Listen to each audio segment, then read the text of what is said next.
March 19, 2024. A discovery in the desert sand off Emirates Road would shake Dubai's Filipino community to its core. Just 50 meters from where luxury SUVs speed past toward Abu Dhabi, police found her, partially buried, strangled, abandoned. This wasn't a random crime. This was about power, obsession, and a forbidden love that crossed dangerous lines. She came to Dubai chasing dreams. He was a man who controlled everything, his business, his reputation, his secrets. When she tried to walk away, he made sure she never would.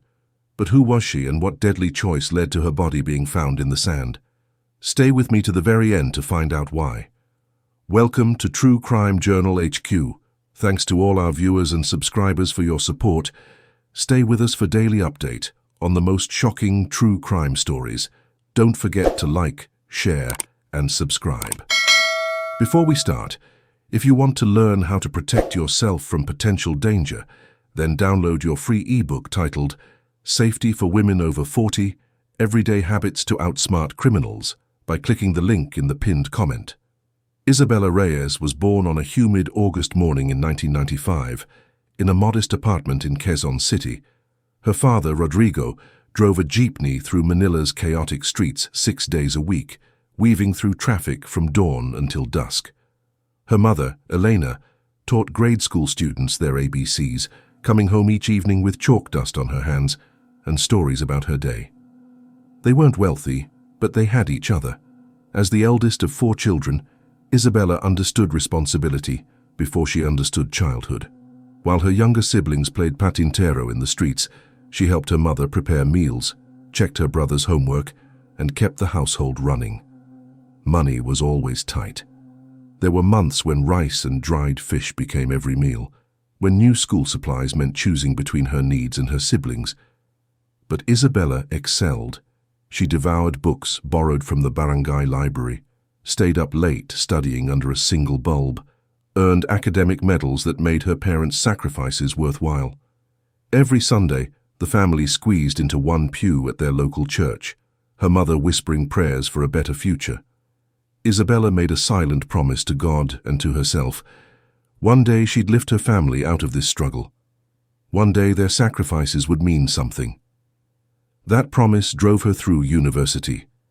Isabella graduated from Polytechnic University of the Philippines in 2017 with a business administration degree, cum laude, despite working part-time at a convenience store to pay for photocopies and project materials.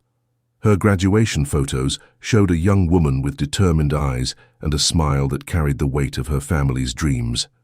The call center job came next, night shifts taking customer service calls from angry Americans complaining about phone bills and internet connections. Isabella smiled through the exhaustion, banked every possible peso and researched opportunities abroad. By 2021, as the pandemic ravaged the Philippines and jobs disappeared, she saw her opening. Dubai was hiring. The application process took months. Tests, interviews, medical exams, visa processing. Her family pooled money they didn't have for her plane ticket. At Ninoy Aquino International Airport in October 2021, her mother held her face in both hands, tears streaming. Her father, a man who rarely showed emotion, couldn't look at her without his voice breaking. Her youngest sibling, just 12, clung to her waist. "I'll give you all a better life," Isabella promised, her own tears falling. "I swear it, Ma. I'll make everything worth it." She had no idea that promise would haunt them forever. Dubai hit her like a fever dream. The skyscrapers pierced clouds in ways Manila's buildings never could. The mall air conditioning felt like winter. Everything gleamed, the cars, the marble floors, even the people seemed polished. Isabella shared a cramped studio in International City with 3 other Filipinas, each sending money back home, each carrying the same weight. She landed a position as an executive assistant at a free zone company, decent salary, professional environment. Every Friday she attended Mass at St. Mary's Catholic Church, finding comfort in Tagalog hymns. 70% of each paycheck went straight to Manila. Her mother cried with relief every transfer notification. Isabella thought Dubai would be her salvation. She had no idea it would become her graveyard. Where are you watching from? Drop your location in the comments below. If you made it to this point, drop a comment with, "I'm still here." Let's see who is still watching. If you're enjoying this content, like, subscribe, and share it with your loved ones to protect them from the same tragedy happening to them in the future. Hamza al-Mazrouei turned 42 in 2022, the kind of man Dubai showcased in glossy magazines. Born into an Emirati elite family with roots tracing back generations, he'd built an empire that looked flawless from the outside. His luxury car dealerships stretched across the emirate, showrooms displaying Lamborghinis, Rolls-Royces and Bentleys that cost more than most people earned in a lifetime. Walk into any of his locations, and you'd be greeted by marble floors, Arabic coffee, and salespeople who knew exactly how to treat clients with money. His import-export businesses operated through Jebel Ali port, moving goods across continents, contracts worth millions signed over Arabic coffee in temperature-controlled offices. He lived in a penthouse overlooking Marina Bay, where the yachts bobbed in the water below his floor-to-ceiling windows. His family villa in Arabian ranches housed his wife, a woman from an equally prominent Emirati family, and their 2 children who attended the American school, speaking English better than Arabic. Every Friday, Hamza attended prayers at the mosque. In Majlis gatherings, he discussed business and politics with other influential men, his kandura crisp white, his oud cologne expensive. Respect followed him everywhere. Success clung to his name. Nobody questioned Hamza al-Mazrouei, but respect born from fear looks identical to respect earned from honor, and Hamza knew the difference intimately. Behind the thobe and embossed business cards existed another operation entirely. Contraband moved through the UAE's ports with the precision of his legitimate shipments. Electronics, currencies, restricted goods that never appeared on customs declarations. His network stretched from Pakistan to Iran, down through East Africa, nodes of contact in cities most people couldn't find on a map. Money flowed through accounts layered so deeply that auditors would need years to trace them. His connections provided protection. Phone calls to the right people made problems disappear. But those same connections demanded loyalty, silence, and results. Cross the wrong person, and Marina Bay penthouses meant nothing. Hamza had seen men with more money than him vanish for smaller mistakes. He controlled everything: his businesses, his family, his reputation, his secrets. Control wasn't just preference, it was survival. Lose control of information, and authorities started asking questions. Lose control of people, and they became liabilities. His wife knew her role: public appearances, charity events, family photo opportunities. His children knew their father was important, busy, not to be disturbed. His business partners knew exactly how far they could push before consequences arrived. Hamza's greatest fear wasn't getting caught, it was losing control. The moment someone stopped following his script, the moment someone acted unpredictably, everything he'd built could crumble. Have you ever met someone whose smile hides darkness? Drop your thoughts below. Where are you watching from? Drop your location in the comments below.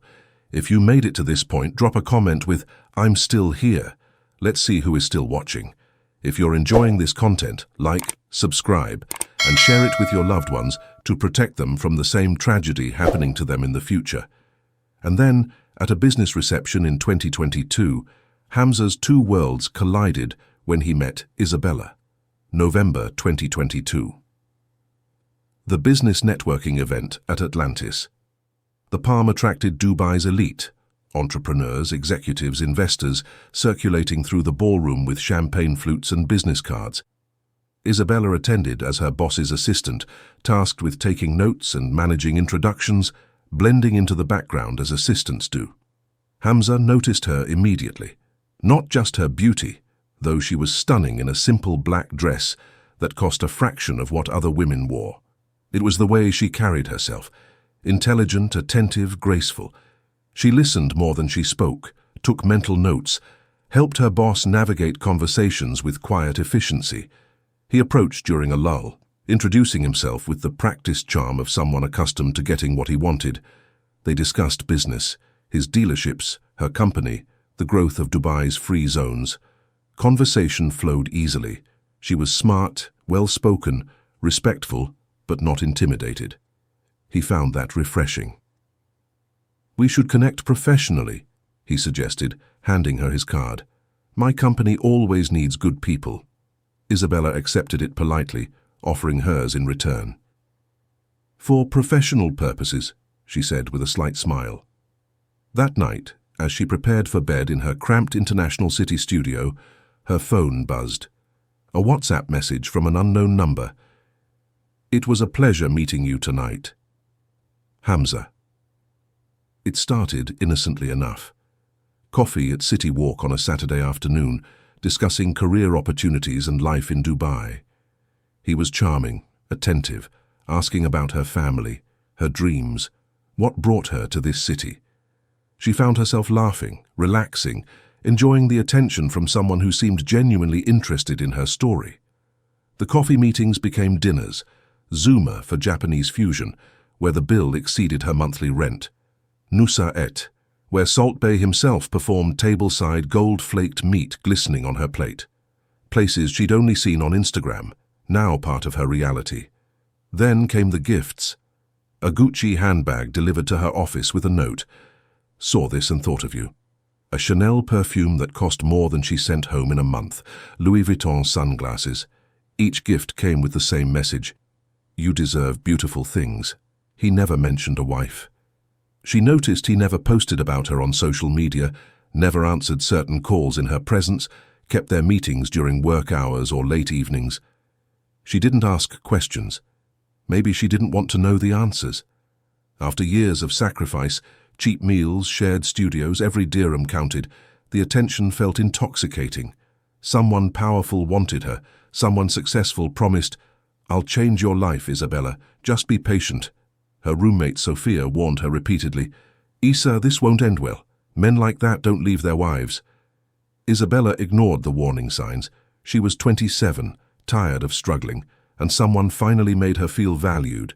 What could go wrong?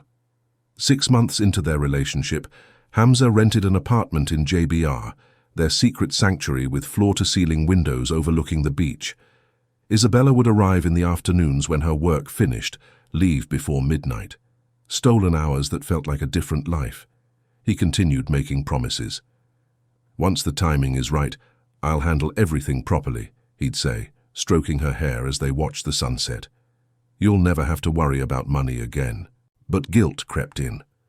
Isabella started sending less money home. The designer bags and dinners cut into her salary. Her mother noticed immediately. "Anak, are you okay?" her mother asked during their weekly video call, concern evident in her voice. "You seem different. Is everything all right there?" "Everything's fine, Ma," Isabella lied, the words tasting bitter. She was caught between guilt and desire, between the daughter her family knew and the woman she was becoming. The lines kept blurring, the secrets kept growing. What would you do if you realized you were the other woman? Let me know in the comments. Where are you watching from? Drop your location in the comments below. If you made it to this point, drop a comment with "I'm still here." Let's see who is still watching. If you're enjoying this content, like, subscribe, and share it with your loved ones to protect them from the same tragedy happening to them in the future. For 18 months they maintained the illusion, but in Dubai, secrets never stay buried for long. By mid-2023, the fantasy started crumbling. Isabella found herself scrolling through Hamza's social media at 2 a.m. Photos of his wife, his children, family vacations to London and the Maldives. The perfect Emirati family. She was nowhere in those photos. She didn't exist in his real life. She was turning 28. Her younger cousins back in Manila were getting married, having children, building actual lives. What was she building? Afternoons in a secret apartment, waiting for a man who belonged to someone else. Worse, the Filipino community was talking. Dubai's expat circles are small, and whispers travel fast. Someone saw them at City Walk. Another person mentioned expensive gifts. Sophia kept warning her. "People know, Isa. This will end badly." Fear crept in. Fear of deportation if authorities discovered the affair. Fear of scandal reaching Manila. Fear of disappointing her family. The shame would destroy her mother. Hamza's promises felt hollow now, repeated so often they'd lost meaning. Soon, Habibti, soon. But soon never came. He changed too. The charm disappeared, replaced by something darker. He started tracking her phone location, calling repeatedly if she didn't answer immediately. Where are you? Who are you with? Questions that felt less like concern, more like interrogation. He'd show up at her office unannounced, wanting to know about every male colleague, check her WhatsApp read receipts, demand explanations for innocent conversations. The man who once made her feel special now made her feel trapped. The charm had faded completely. Only control remained. January 2024 brought unexpected hope. Isabella met Marco Santos at St. Mary's Catholic Church after Sunday Mass. He worked for Emirates Airline, a ground operations supervisor, stable job, good salary, Tagalog speaker who understood the OFW struggle. Marco's interest was refreshingly simple. He asked her to coffee. Actual coffee, not coded language for something else. He wanted to meet her friends, invited her to group gatherings with other Filipinos. He talked about his family back in Cebu, asked about hers. Everything felt normal, honest, out in the open. He was everything Hamza couldn't be: single, available, genuinely interested in building something real. Marco talked about the future without vague promises. He wanted marriage, children eventually, someone to build a life with in Dubai or back home. Marco didn't know about Hamza. Isabella kept that part of her life sealed off, a shameful secret she planned to end. For the first time in months, Isabella felt hope. Real hope, not the manufactured kind Hamza sold her. She deserved better than shadows and secrets, better than being someone's hidden indulgence, better than checking over her shoulder constantly. The decision crystallized one Friday evening as she watched Marco laugh with their church friends, completely at ease, no hidden phone calls or mysterious meetings. This was what normal looked like. This was what she wanted. She made her choice. End it with Hamza. Clean break, move forward, build the life she actually deserved. Have you ever had to choose between comfort and dignity? Where are you watching from? But timing, as always, worked against her. January 2024 brought pressure to Hamza's operations from unexpected directions. Dubai police had launched investigations into smuggling activities at Jebel Ali port. Shipments were being scrutinized more carefully.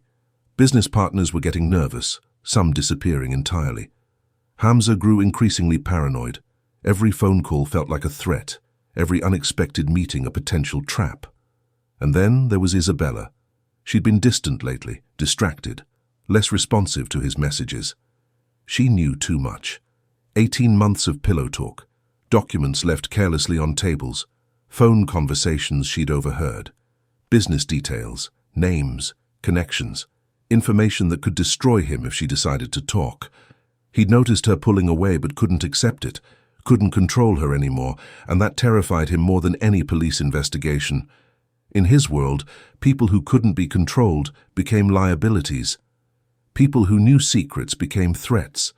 His reputation, his family honor, his freedom, everything balanced on silence and control. Lose either one, and the entire structure collapsed. What Hamza didn't realize was that Isabella wasn't a threat to his empire. She wanted nothing more than to disappear from his life quietly, but his pride wouldn't let him see that, and that blindness would cost Isabella everything. Where are you watching from? Drop your location in the comments below. If you made it to this point, drop a comment with, "I'm still here." Let's see who is still watching. If you're enjoying this content, like, subscribe, and share it with your loved ones to protect them from the same tragedy happening to them in the future. March 15th, 2024. Isabella requested to meet at the JBR apartment one final time.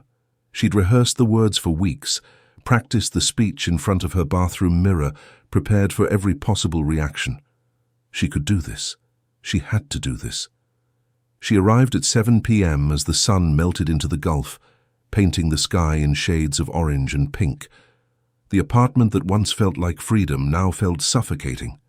Hamza was already there, standing by the windows, his silhouette dark against the fading light. "We need to talk," Isabella began, her voice steadier than she felt. He turned, reading her face immediately. "Talk about what?" She took a breath. Us.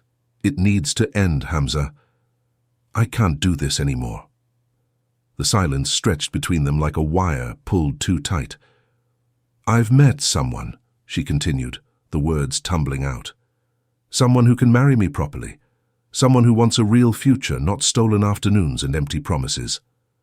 Hamza's face transformed. Not rage. That would have been easier to handle. Instead, something cold slid across his features, calculating, measuring. His jaw tightened. "You're leaving me?" His voice was ice, each word precisely cut. "For who?" "It doesn't matter who. It matters to me." He stepped closer. "Who is he?" Isabella tried to explain about wanting a normal life, about turning 28 and needing more than secrets, about her family expecting marriage and children, about deserving to exist in daylight instead of shadows. But Hamza wasn't listening. His mind was already elsewhere, connecting dots that didn't exist. "You know things about me, Isabella." His voice dropped lower. "Business things. Private things. I would never... Who else have you told about us?" The question came sharp, accusatory. Who knows? For the first time in 18 months, real fear crept up her spine. "I never told anyone, I swear," Isabella said, her voice rising with panic she couldn't control. "Nobody knows about us, about your business, about anything. I just want to leave quietly." Hamza didn't believe her. Years of criminal dealings had rewired his brain. He saw betrayal in every corner, threats in every conversation. Trust was a luxury he couldn't afford. And right now, looking at this woman who dared to reject him, he saw nothing but risk. "You're lying." His voice remained eerily calm. "Someone always knows. Someone always talks." Isabella moved toward the door. "I'm leaving now." He blocked her path, his body a wall between her and freedom. "We're not done talking." Her phone buzzed in her purse, once, twice. She fumbled for it. Marco's name lit up the screen. "Hey, just checking if you're okay. Call me when you're free."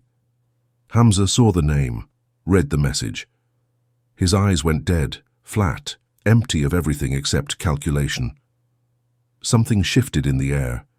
The man standing before her wasn't the charming businessman from Atlantis, wasn't even the controlling boyfriend from recent months. This was someone else entirely, someone Isabella didn't recognize, someone she suddenly, desperately feared. What happened next, Dubai police would piece together from evidence, from forensics, from the silence that tells its own story. The apartment's CCTV cameras recorded no one else entering that evening. Just Isabella at 7:03 p.m. Just Hamza already inside. Neighbors on the 14th floor reported hearing raised voices around 9 p.m. A woman pleading. A man's voice sharp and cold. Then silence. Complete, terrible silence.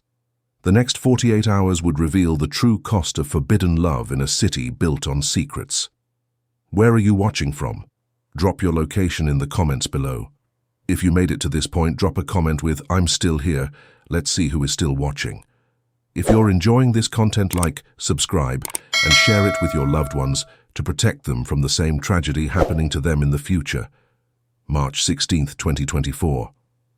Isabella's desk at the Free Zone company sat empty.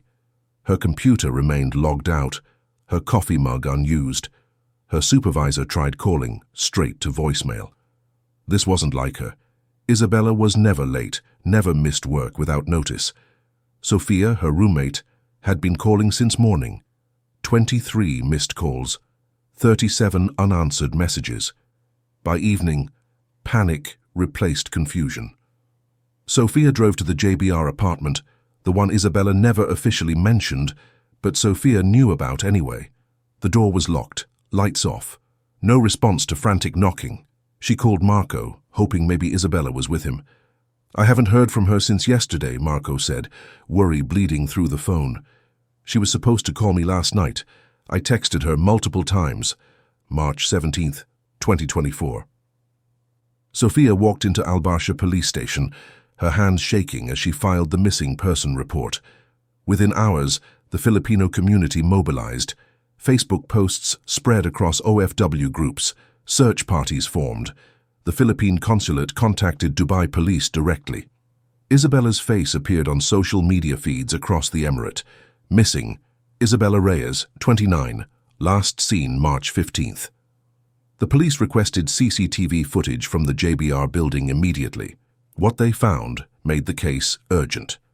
Dubai Police Criminal Investigation Department assigned a team within 24 hours. Detective Hassan Al-Shamsi reviewed the JBR security footage personally, frame by frame. March 15th, 7:03 p.m. Isabella Reyes enters the building, takes the elevator to the 14th floor. She's wearing jeans and a white blouse, carrying only her purse. She looks nervous. The footage played forward, hour after hour. Isabella never exits the building. Not through the lobby, not through the parking garage, not through any emergency exit. But at 11:47 p.m., Hamza al-Mazrouei leaves the apartment, alone, carrying a large black suitcase that wasn't with him when he entered earlier that afternoon. He avoids looking at cameras, keeps his head down, moves quickly. The investigation expanded. Hamza's vehicle was tracked through Dubai's Salik toll gates. His route mapped precisely, Marina Bay to Sheikh Zayed Road, then Emirates Road heading toward the desert. His car stopped in an isolated area at 1:23 a.m., remained stationary for 47 minutes, then returned to Marina Bay, arriving at 3:10 a.m. By dawn on March 18th, police had obtained a warrant for Hamza al-Mazrouei's arrest. But first, they needed to find Isabella. March 19th, 2024. Search teams deployed to the desert coordinates where Hamza's car had stopped.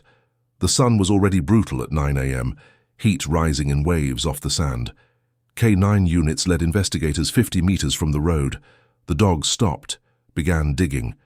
Isabella's body lay in a shallow grave, partially buried, sand covering her face and torso. She'd been there 4 days in the desert heat.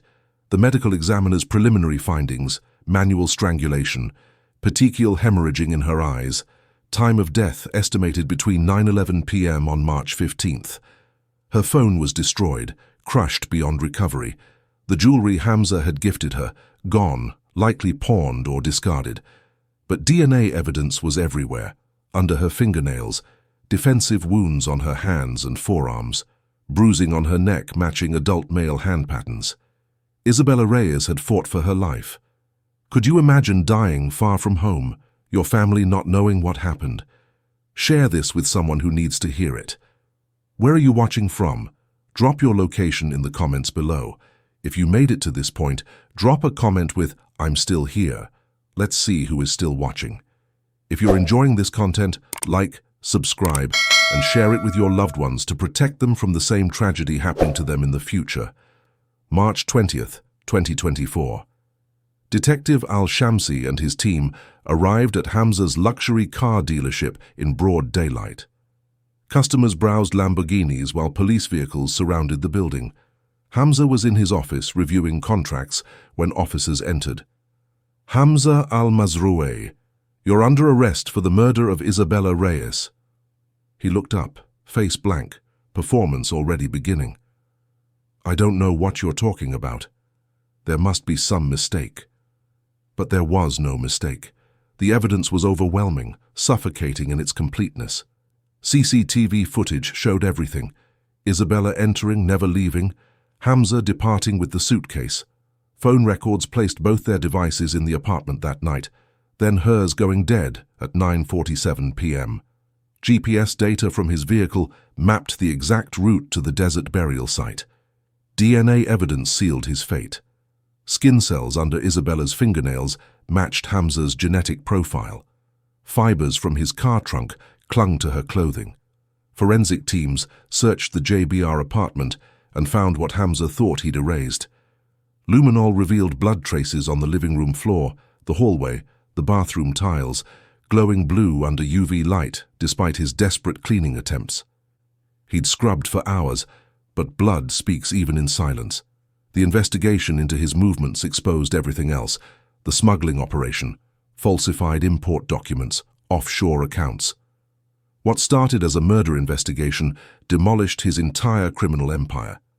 Multiple charges followed: premeditated murder, smuggling controlled substances, evidence tampering, obstruction of justice.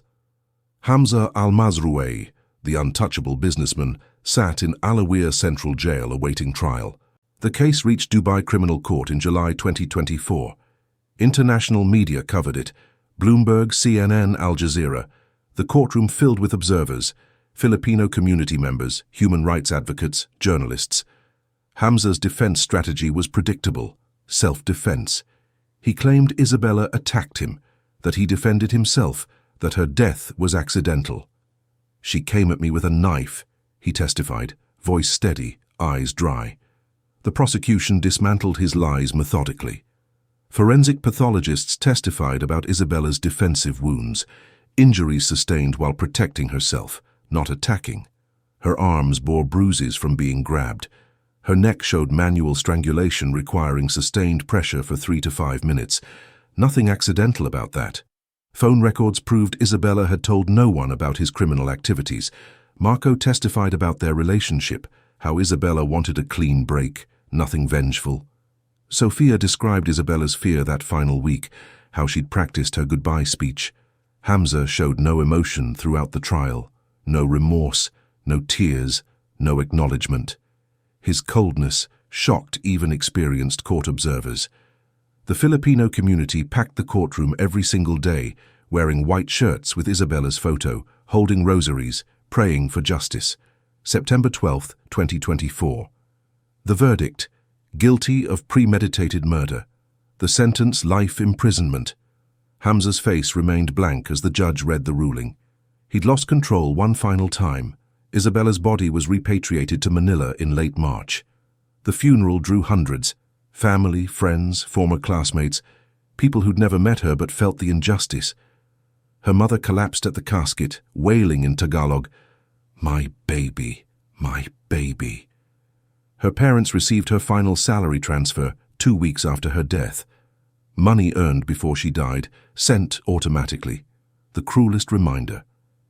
Isabella's dreams died in Dubai's desert sand, 50 meters from a highway, buried by a man who couldn't handle rejection.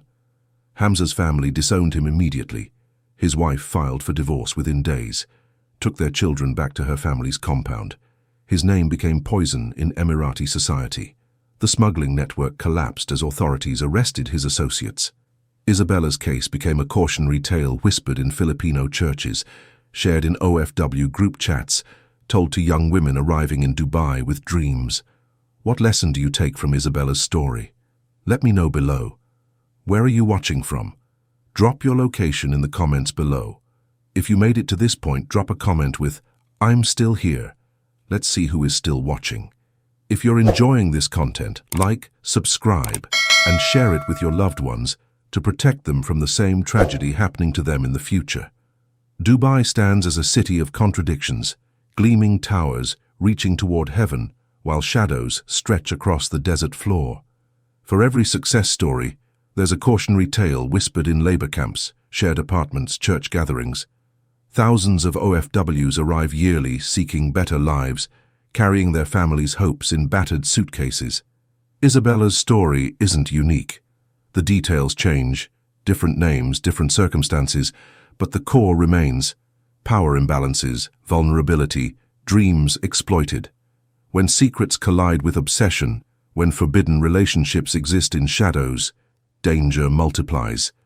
Expatriate workers face unique vulnerabilities in Gulf cities: visa sponsorships, cultural barriers, fear of deportation, isolation from support systems. These factors create perfect conditions for abuse, for control, for tragedies that shouldn't happen. Isabella came to Dubai with one mission: save her family from poverty. She wanted to be the dutiful daughter, the responsible eldest child, the one who made sacrifices worthwhile. Instead, her family lost her forever. They gained nothing except grief, a casket, and questions that will haunt them until their last breaths. The cost of forbidden relationships extends beyond just the participants. Isabella's parents will never recover. Her siblings lost their protector. Her community lost another bright light. Hamza couldn't accept rejection. His pride, his need for control, his paranoia, these mattered more than Isabella's life. He chose murder over acceptance, violence over letting go. That choice destroyed both their lives, but only one of them is still breathing. Control became his addiction. When Isabella threatened that control, she became expendable in his calculations. That's the deadly mathematics of obsession. Red flags ignored don't disappear. They multiply until they bury you. No relationship, no matter how comfortable or financially secure, is worth your life. Know your worth. Demand respect, transparency, honesty. If you're someone's secret, you're not their priority. You're their convenience. Trust your instincts. When something feels wrong, it usually is. When fear creeps into a relationship, that's your body warning you. Leave. For those of you watching from Dubai, from Abu Dhabi, from anywhere in the Gulf, look out for each other. Check on your friends. Notice the warning signs. Ask the hard questions. Do you know someone in a dangerous relationship? How can we protect each other? Remember Isabella Reyes. Remember that she deserved better, deserved more, deserved to live. Share her story so others might recognize the danger before it's too late. Subscribe for more true crime stories from around the world. Like this video if it opened your eyes. Comment your thoughts, your location, your own story. Stay safe out there, Habibi. Until next time. Before you go, if you want to learn how to protect yourself from potential danger, then don't forget to download your free ebook titled Safety for Women Over 40, Everyday Habits to Outsmart Criminals by clicking the link in the pinned comment.